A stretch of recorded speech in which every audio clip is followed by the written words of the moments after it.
Section 1. Hello, Linda speaking. Oh, hi, Linda. This is Matt Brooks. Alex White gave me your number.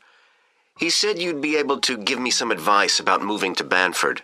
Yes, Alex did mention you. How can I help? Well, first of all, which area to live in? Well, I live in Dalton, which is a really nice suburb.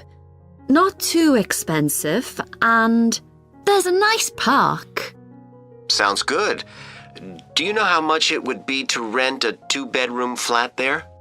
Yeah, you should be able to get something reasonable for £850 per month. That's what people typically pay.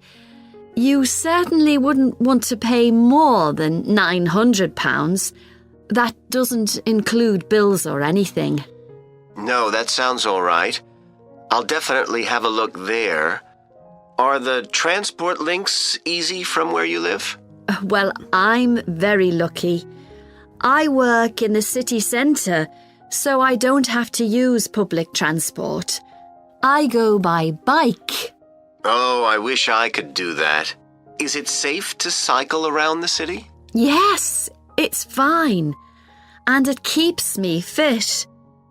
Anyway, driving to work in the city centre would be a nightmare because there's hardly any parking.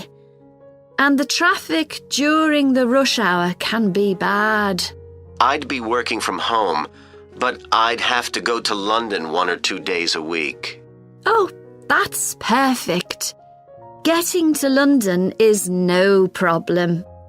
There's a fast train every 30 minutes, which only takes 45 minutes. That's good. Yeah, the train service isn't bad during the week, and they run quite late at night. It's weekends that are a problem. They're always doing engineering work, and you have to take a bus to Haddam and pick up the train there, which is really slow. But other than that, Banford's a great place to live. I've never been happier. There are some nice restaurants in the city centre and a brand new cinema, which has only been open a couple of months. There's a good art centre too. Sounds like Banford's got it all. Yes, we're really lucky. There are lots of really good aspects to living here. The schools are good, and the hospital here is one of the best in the country. Everyone I know who's been there's had a positive experience. Oh, I can give you the name of my dentist too, in Bridge Street, if you're interested. I've been going to him for years, and I've never had any problems. Oh, okay, thanks. I'll find his number and send it to you. Thanks. That would be really helpful. Are you planning to visit Banford soon? Yes, my wife and I are both coming next week. We want to make some appointments with estate agents. I could meet you if you like and show you around. Are you sure? We'd really appreciate that. Either a Tuesday or Thursday is good for me, after 5:30. Thursday's preferable.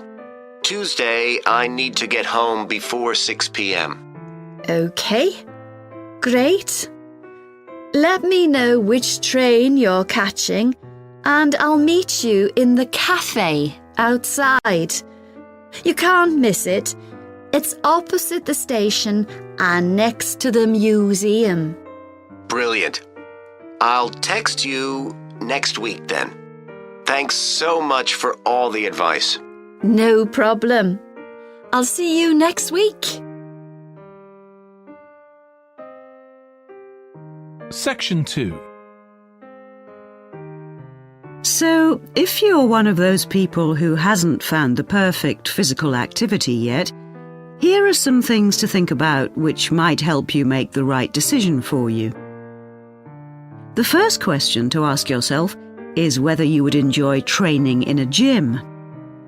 Many people are put off by the idea of having to fit a visit to the gym into their busy day. You often have to go very early or late, as some gyms can get very crowded. But with regular training, you'll see a big difference in a relatively short space of time. Running has become incredibly popular in recent years. That's probably got a lot to do with the fact that it's a very accessible form of exercise. Anyone can run, even if you can only run a few meters to begin with. But make sure you get the right shoes. It's worth investing in a high-quality pair, and they don't come cheap. Another great thing about running is that you can do it at any time of day or night. The only thing that may stop you is snow and ice. Swimming is another really good way to build fitness. What attracts many people is that you can swim in an indoor pool at any time of year. On the other hand, it can be quite boring or solitary. It's hard to chat to people while you're swimming lengths. Cycling has become almost as popular as running in recent years. That's probably because, as well as improving their fitness, many people say being out in the fresh air in a park or in the countryside can be fun. Provided the conditions are right, of course. Only fanatics go out in the wind and rain. Yoga is a good choice for those of you looking for exercise which focuses on developing both a healthy mind and body. It's a good way of building strength, and with the right instructor, there's less chance of hurting yourself than with other more active sports. But don't expect to find it easy. It can be surprisingly challenging, especially for people who aren't very flexible. Getting a personal trainer is a good way to start your fitness program. Obviously, there can be significant costs involved, but if you've got someone there to encourage you and help you achieve your goals, you're less likely to give up. Make sure you get someone with a recognised qualification, though, or you could do yourself permanent damage. Whatever you do, don't join a gym unless you're sure you'll make good use of it. So many people waste lots of money by signing up for membership and then hardly ever go. What happens to their good intentions? I don't think people suddenly stop caring about improving their fitness or decide they have more important things to do. I think people lose interest when they don't think they're making enough progress. That's when they give up hope and stop believing they'll ever achieve their goals. Also, what people sometimes don't realise when they start is that it takes a lot of determination and hard work to keep training week after week, and lots of people don't have that kind of commitment. One thing you can do to help yourself is to set manageable goals. Be realistic and don't push yourself too far. Some people advise writing goals down, but I think it's better to have a flexible approach. Give yourself a really nice treat every time you reach one of your goals. And don't get too upset if you experience setbacks. It's a journey. There are bound to be difficulties along the way. Section 3. OK, Jim, you wanted to see me about your textile design project. That's right. I've been looking at how a range of natural dyes can be used to colour fabrics like cotton and wool. Why did you choose that topic? Well, I got a lot of useful ideas from the museum, at that exhibition of textiles. But I've always been interested in anything to do with colour. Years ago, I went to a carpet shop with my parents when we were on holiday in Turkey, and I remember all the amazing colours. They might not all have been natural dyes. Maybe not, but for the project, I decided to follow it up. And I found a great book about a botanic garden in California that specialises in plants used for dyes. OK, so in your project, you had to include a practical investigation. Yeah, At first I couldn't decide on my variables. I was going to just look at one type of fibre, for example, like cotton. And see how different types of dyes affected it? Yes. Then I decided to include others as well. So I looked at cotton and wool and nylon. With just one type of dye? Various types, including some that weren't natural, for comparison. OK. So I did the experiments last week. I used some ready-made natural dyes. I found a website which supplied them. They came in just a few days, but I also made some of my own. That must have taken quite a bit of time. Yes. I thought it'd just be a matter of a teaspoon or so of dye, and actually that wasn't the case at all. Like, I was using one vegetable, a beetroot, for a red dye, and I had to chop up a whole pile of it. So it all took longer than I'd expected. One possibility is to use food colourings. I did use one. That was a yellow dye, an artificial one. Tartrazine? Yeah, I used it on cotton first. It came out a great colour. But when I rinsed the material, the colour just washed away. I'd been going to try it out on nylon, but I abandoned that idea. Were you worried about health issues? I thought if it's a legal food colouring, it must be safe. Well, it can occasionally cause allergic reactions, I believe. So what natural dyes did you look at? Well, one was turmeric. The colour's great. It's a really strong yellow. It's generally used in dishes like curry. It's meant to be quite good for your health when eaten, but you might find it's not permanent when it's used as a dye. A few washes and it's gone. Right. I used beetroot as a dye for wool. When I chop up beetroot to eat, I always end up with bright red hands. But the wool ended up just a sort of watery cream shade. Disappointing. There's a natural dye called Tyrian purple. Have you heard of that? Yes. It comes from a shellfish, and it was worn in ancient times, but only by important people, as it was so rare. I didn't use it. It fell out of use centuries ago, though one researcher managed to get hold of some recently. But that shade of purple can be produced by chemical dyes nowadays. Did you use any black dyes? Logwood. That was quite complicated. I had to prepare the fabric so the dye would take. I hope you were careful to wear gloves. Yes, I know the danger with that dye. Good, it can be extremely dangerous if it's ingested. Now, presumably you had a look at an insect-based dye, like cochineal, for example. Yes, I didn't actually make that. I didn't have time to start crushing up insects to get the red colour, and anyway, they're not available here. But I managed to get the dye quite easily from a website, but it cost a fortune. I can see why it's generally just used in cooking and in small quantities. Yes, it's very effective, but that's precisely why it's not used as a dye. I also read about using metal oxide. Apparently you can allow iron to rust while it's in contact with the fabric, and that colours it. Yes, that works well for dyeing cotton. But you have to be careful as the metal can actually affect the fabric, and so you can't expect to get a lot of wear out of fabrics treated in this way. And the colours are quite subtle. Not everyone likes them. Anyway, it looks as if you've done a lot of work.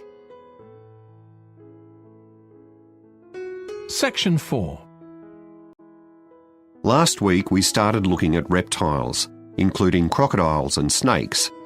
Today, I'd like us to have a look at another reptile, the lizard, and in particular, at some studies that have been done on a particular type of lizard whose Latin name is Tiliqua rugosa.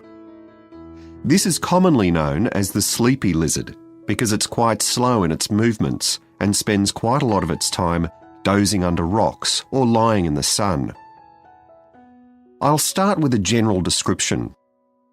Sleepy lizards live in Western and South Australia, where they're quite common. Unlike European lizards, which are mostly small, green and fast-moving, sleepy lizards are brown, but what's particularly distinctive about them is the colour of their tongue, which is dark blue, in contrast with the lining of their mouth, which is bright pink. And they're much bigger than most European lizards.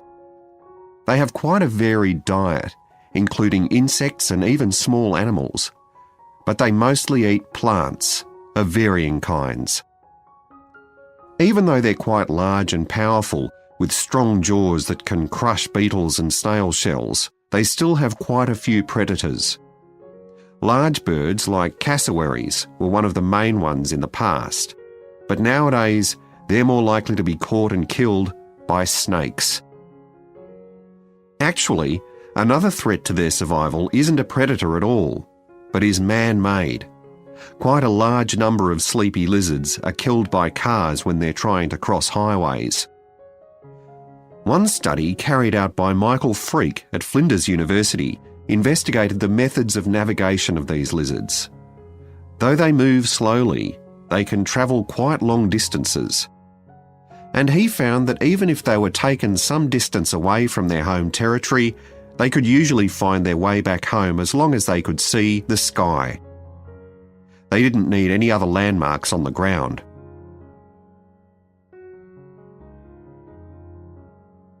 Observations of these lizards in the wild have also revealed that their mating habits are quite unusual. Unlike most animals, it seems that they're relatively monogamous, returning to the same partner year after year. And the male and female also stay together for a long time, both before and after the birth of their young. It's quite interesting to think about the possible reasons for this. It could be that it's to do with protecting their young. You'd expect them to have a much better chance of survival if they have both parents around. But in fact, observers have noted that once the babies have hatched out of their eggs, they have hardly any contact with their parents. So there's not really any evidence to support that idea. Another suggestion's based on the observation that male lizards in monogamous relationships tend to be bigger and stronger than other males. So maybe the male lizards stay around so they can give the female lizards protection from other males. But again, we're not really sure. Finally, I'd like to mention another study that involved collecting data by tracking the lizards. I was actually involved in this myself. So we caught some lizards in the wild and we developed a tiny GPS system that would allow us to track them, and we fixed this onto their tails. Then we set the lizards free again, and we were able to track them for 12 days and gather data, not just about their location, but even about how many steps they took during this period. One surprising thing we discovered from this is that there were far fewer meetings between lizards than we expected. It seems that they were actually trying to avoid one another. So why would that be? Well, again, we have no clear evidence, but one hypothesis is that male lizards can cause quite serious injuries to one another. So maybe this avoidance is a way of preventing this, of self-preservation if you like. But we need to collect a lot more data before we can be sure of any of this.